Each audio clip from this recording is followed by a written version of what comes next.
Hello friends, നമ്മുടെ YouTube ചാനലിലേക്ക് എല്ലാവർക്കും സ്വാഗതം. നമ്മുടെ ചാനലൊക്കെ ഇനിയും സബ്സ്ക്രൈബ് ചെയ്യാത്തവരൊക്കെ ഉണ്ടെങ്കിൽ ഒന്ന് സബ്സ്ക്രൈബ് ചെയ്ത് സപ്പോർട്ട് ചെയ്യണം കേട്ടോ കൂട്ടുകാരെ. അപ്പോൾ തക്കാളിക്ക് ഇപ്പോൾ നല്ല വില കമ്മിയാണ്, നമുക്ക് എല്ലാവർക്കും അറിയാം. അപ്പോൾ ഇത് നമുക്ക് കുറച്ച് നാൾ കഴിയുമ്പോൾ വില കൂടുതലാവും.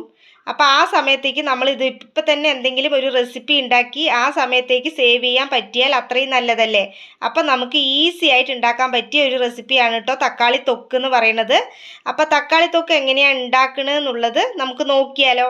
അപ്പോൾ ഇതിനു വേണ്ടി നമ്മൾ വാങ്ങിയ തക്കാളി എടുക്കുക, അത് നന്നായി ഒന്ന് കഴുകി വൃത്തിയാക്കിയതിന് ശേഷം അതൊന്ന് നാലാക്കി കട്ട് ചെയ്യുക കേട്ടോ. ഒരുപാട് ചെറുതാക്കി മുറിക്കൊന്നും വേണ്ട, നാലാക്കി കട്ട് ചെയ്താൽ മതി. അപ്പോൾ അതൊന്ന് ചെയ്താലോ ഗൈസ്. അപ്പോൾ ഫ്രണ്ട്സ്, തക്കാളി നന്നായി കഴുകിയതിന് ശേഷം ഒരു നല്ല തുണി എടുത്തിട്ട് തക്കാളിയിലുള്ള വെള്ളമൊക്കെ ഒന്ന് തുടച്ചു കൊടുക്കുക കേട്ടോ. വെള്ളം പാടില്ല, വെള്ളം ആയി എന്ന് വെച്ചാൽ പെട്ടെന്ന് കേടുവരും നമ്മൾ ഉണ്ടാക്കുന്ന തക്കാളി തൊക്ക്. അതുകൊണ്ട് തക്കാളി മുറിക്കുന്നതിന് മുൻപ് തന്നെ നമ്മൾ ഒന്ന് നന്നായിട്ട് തുണി കൊണ്ടൊന്ന് തുടച്ചു കൊടുക്കുക, വെള്ളമൊക്കെ ഒന്ന് മാറ്റി കൊടുക്കുക. അതിന് ശേഷം തക്കാളി നാലാക്കി കട്ട് ചെയ്യുക കേട്ടോ. ഞാനിവിടെ ചെറിയൊരു ക്വാണ്ടിറ്റി എടുത്തിട്ടുള്ളൂ നിങ്ങൾക്ക് കാണിച്ചു തരാൻ വേണ്ടിയിട്ട്. അപ്പോൾ നിങ്ങൾക്ക് എത്ര വേണമെങ്കിലും എടുക്കാം കേട്ടോ. പിന്നെ നമ്മൾ എടുക്കുന്ന ഇൻഗ്രീഡിയൻസ് കുറച്ച് കൂടുതൽ എടുക്കണമെന്നേ ഉള്ളൂ. എത്ര തക്കാളി വേണമെങ്കിലും എടുക്കാം, ഇത് കുറേ നാളത്തേക്ക് നിൽക്കും കേട്ടോ. അപ്പോൾ നമുക്കിനി അടുത്ത് തുടങ്ങിയാലോ. അപ്പോൾ ഫ്രണ്ട്സ്, തക്കാളി തൊക്കിന് വേണ്ട ഇൻഗ്രീഡിയൻസ് എല്ലാം ഇവിടെ റെഡി ആയിട്ടുണ്ട്. അപ്പോൾ നമുക്ക് വെളുത്തുള്ളി ഇതാ എടുത്തിട്ടുണ്ട്, അത് ചെറുതായി ഒന്ന് കട്ട് ചെയ്യണം. പിന്നെ കറിവേപ്പില വേണം. ഇതാ കണ്ടോ, കായം ചെറിയ അളവിലേ എടുക്കാൻ പറ്റുള്ളൂ, ഇല്ലെങ്കിൽ കശക്കും കേട്ടോ. പിന്നെ ഇത് മഞ്ഞൾപ്പൊടിയാണ്, ഇത് അച്ചാർ പൊടിയാണ് കേട്ടോ. പിക്കിൾ പൗഡർ എന്ന് പറഞ്ഞിട്ട് കടയിൽ വാങ്ങാൻ കിട്ടും, അത് നിങ്ങൾക്ക് വേണമെങ്കിൽ യൂസ് ചെയ്യാം. അത് യൂസ് ചെയ്യുമ്പോൾ എന്താണെന്ന് വെച്ചാൽ കുറച്ചുകൂടി ടേസ്റ്റ് ഉണ്ടാവും. ഇത് മുളക് പൊടിയാണ് കേട്ടോ. അപ്പോൾ ഇത്രയും ഇൻഗ്രീഡിയൻസ് ആണ് നമുക്ക് തക്കാളി തൊക്കിന് വേണ്ടത്.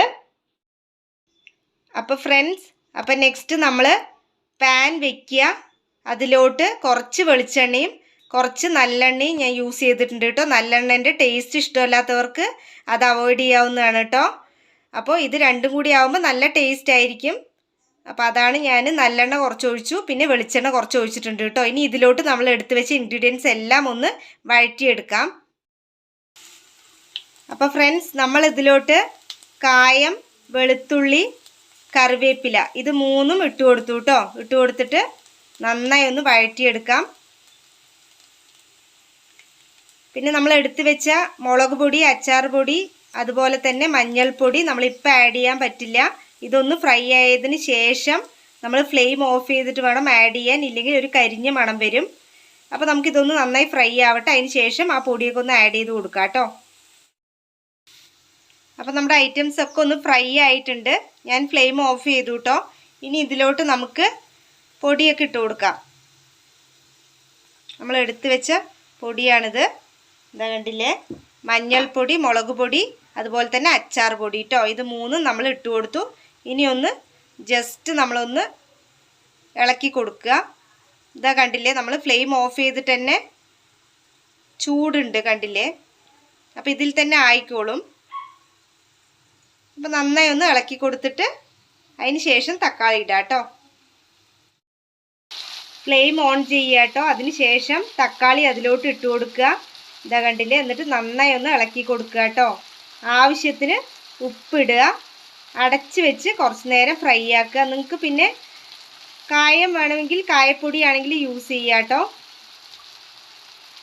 ഇതാ കണ്ടില്ലേ, അപ്പോൾ ഒന്ന് നന്നായി ഫ്രൈ ആവട്ടെ, അടച്ച് വെച്ച് നന്നായി ഒന്ന് ഫ്രൈ ആക്കി എടുക്കുക കേട്ടോ. ഇടയ്ക്ക് ഒന്ന് ഇളക്കി കൊടുക്കണം കേട്ടോ, വെള്ളം യൂസ് ചെയ്യാനേ പറ്റില്ല. നമ്മളൊന്ന് ഇളക്കി കൊടുത്തിട്ട് വീണ്ടും അടച്ച് വെച്ച് നന്നായി വേവിക്കുക കേട്ടോ. വെള്ളം ആയിക്കഴിഞ്ഞാൽ പിന്നെ അത് പെട്ടെന്ന് പൂപ്പൽ വരാനും കേടുവരാനുള്ള സാധ്യതയുണ്ട്, അതുകൊണ്ടാണ് വെള്ളം യൂസ് ചെയ്യരുതെന്ന് പറയുന്നത് കേട്ടോ. പിന്നെ നമ്മൾ ഒരുപാട് തക്കാളി എടുത്താലേ നമുക്ക് കുറച്ചെങ്കിലും ഈ പറഞ്ഞ തക്കാളി തൊക്ക് കിട്ടുള്ളൂ കേട്ടോ. അപ്പോൾ നമുക്ക് എത്ര തക്കാളി ഉണ്ടെങ്കിലും ഇത് ഓക്കെയാണ്. തക്കാളിൻ്റെ അളവ് നോക്കിയിട്ട് കാര്യമില്ല, നിറയെ തക്കാളി എടുക്കണം. 1 കിലോ തക്കാളി എടുത്താലേ നമുക്ക് ഒരു അര ബൗളെങ്കിലും കിട്ടുള്ളൂ കേട്ടോ. അപ്പോൾ ഇത് നന്നായി ഒന്ന് ഫ്രൈ ആവട്ടെ. അപ്പോൾ ഫ്രണ്ട്സ്, നമ്മുടെ തക്കാളി ഒന്ന് നമ്മൾ കയ്യിൽ കൊണ്ട് തന്നെ ഒന്ന് നന്നായി ഉടച്ചു കൊടുക്കുക കേട്ടോ. ഇതാ കണ്ടോ, ഞാൻ നന്നായി ഒന്ന് ഉടച്ചു കൊടുത്തിട്ടുണ്ട്. അതിന് ശേഷം ഒന്ന് ഉപ്പൊക്കെ നോക്കുക കേട്ടോ. ഉപ്പൊക്കെ കുറവുണ്ടെങ്കിൽ കുറച്ചുകൂടി ഉപ്പിട്ട് കൊടുക്കാം, മുളക് പൊടി കുറവുണ്ടെങ്കിൽ മുളക് പൊടി ഇട്ട് കൊടുക്കാം. അപ്പോൾ അങ്ങനെയൊക്കെ ഒന്ന് നോക്കുക കേട്ടോ. അപ്പോൾ ഇനിയും നന്നായി ഒന്ന് ഫ്രൈ ആവണം. ഈ വെള്ളമൊക്കെ നന്നായി ഒന്ന് പോകണം. ഇതിന്നേ തക്കാളിൻ്റെ വെള്ളം ഉണ്ടല്ലോ, അപ്പോൾ അതെല്ലാം ഒന്ന് നന്നായി ഒതുങ്ങണം. അപ്പോൾ അതുവരേക്കും നമുക്ക് ഫ്രൈ ചെയ്തെടുക്കാം കേട്ടോ. അപ്പോൾ ഫ്രണ്ട്സ്, നമ്മുടെ തക്കാളി തൊക്ക് ഇതാ ഇവിടെ റെഡി ആയിട്ടുണ്ട്. നല്ലൊരു ഗ്രേവി പരുവത്തിലായിട്ടുണ്ട് കേട്ടോ. ആ വെള്ളമൊക്കെ വറ്റിയിട്ട് നല്ലൊരു ഗ്രേവി ടൈപ്പിലായിട്ടുണ്ട്. ഇതാ നിങ്ങൾക്ക് കാണുമ്പോൾ തന്നെ മനസ്സിലാവും. ഇതാ കണ്ടില്ലേ? അപ്പോൾ ഇത് നമുക്ക് കുറേ നാളത്തേക്ക് യൂസ് ചെയ്യാം കേട്ടോ. ഇത് തണുത്ത് കഴിഞ്ഞാൽ ഇതൊന്ന് തണുക്കാൻ വെക്കുക. തണുത്തതിന് ശേഷം നമ്മളിതൊരു ബോട്ടിലാക്കിയിട്ട് നമുക്ക് എത്ര വേണമെങ്കിലും യൂസ് ചെയ്യാം കേട്ടോ. നമുക്ക് ദോശൻ്റെ കൂടെയും ഇഡ്ഡലിൻ്റെ കൂടെയും ഒക്കെ നമുക്ക് ചട്നി ആയിട്ടൊക്കെ ഇത് യൂസ് ചെയ്യാൻ പറ്റും, ചമ്മന്തി ആയിട്ടൊക്കെ യൂസ് ചെയ്യാൻ പറ്റും. അതേപോലെ തന്നെ നമ്മൾ കറി എന്തെങ്കിലും വെക്കുന്ന സമയത്ത് തക്കാളിയൊക്കെ വില കൂടുതലുള്ള സമയത്താണെങ്കിൽ വാങ്ങാൻ ബുദ്ധിമുട്ടുണ്ടെങ്കിൽ ആ സമയത്ത് ഇതെടുത്ത് യൂസ് ചെയ്യാം കേട്ടോ. അപ്പം നല്ല അടിപൊളിയല്ലേ ഇത്? വളരെ എളുപ്പത്തിൽ ഉണ്ടാക്കാൻ പറ്റിയ ഒരു റെസിപ്പിയാണ് കേട്ടോ തക്കാളി തൊക്ക്. ഇതാ കണ്ടില്ലേ? അപ്പോൾ ഇതിന് നമുക്കൊരു പ്ലേറ്റിലോട്ട് മാറ്റാം കേട്ടോ. അപ്പോൾ ഫ്രണ്ട്സ്, നമ്മുടെ ടേസ്റ്റി തക്കാളി തൊക്ക് ഇതാ അവിടെ റെഡി ആയിട്ടുണ്ട്. നല്ല ടേസ്റ്റാണ് കേട്ടോ. എളുപ്പത്തിൽ ഉണ്ടാക്കാൻ പറ്റുന്ന ഒരു റെസിപ്പിയാണ്. അപ്പോൾ എല്ലാവരും ഒന്ന് ഉണ്ടാക്കി നോക്കൂ കേട്ടോ. ഇത് നമുക്ക് ആറിയതിന് ശേഷം ഒരു ബോട്ടിലാക്കി ഫ്രിഡ്ജിൽ വെക്കാം കേട്ടോ. അപ്പോൾ നമുക്ക് കുറേ നാളത്തേക്ക് യൂസ് ചെയ്യാൻ പറ്റും.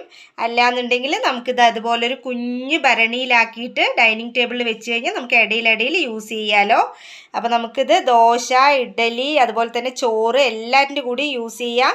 ഇനി തക്കാളി ഇപ്പോൾ നല്ല വില കുറവാണ്. അപ്പോൾ വാങ്ങിയിട്ട് നമുക്ക് എളുപ്പത്തിൽ ഇതൊന്ന് ഉണ്ടാക്കി വെച്ച് കഴിഞ്ഞാൽ തക്കാളിക്ക് വില കൂടുന്ന സമയത്ത് നമുക്ക് കറിയിലൊക്കെ 1-2 സ്പൂണൊക്കെ ഇട്ട് കഴിഞ്ഞാൽ ആയല്ലോ. അപ്പോൾ ഇത്ര എളുപ്പത്തിൽ തക്കാളി തൊക്ക് ഉണ്ടാക്കാൻ പറ്റും. അപ്പോൾ എല്ലാവരും ഒന്ന് ട്രൈ ചെയ്ത് നോക്കൂ കേട്ടോ. നമ്മുടെ വീഡിയോ നിങ്ങൾക്ക് യൂസ്ഫുള്ളായി തോന്നുന്നുണ്ടെങ്കിൽ മാത്രം നമ്മുടെ ചാനൽ ഒന്ന് സബ്സ്ക്രൈബ് ചെയ്ത് സപ്പോർട്ട് ചെയ്യണം കേട്ടോ. അപ്പോൾ നമുക്ക് അടുത്ത റെസിപ്പിയായിട്ട് അടുത്ത വീഡിയോയിൽ കണ്ടാലോ ഗൈസ്. ബൈ.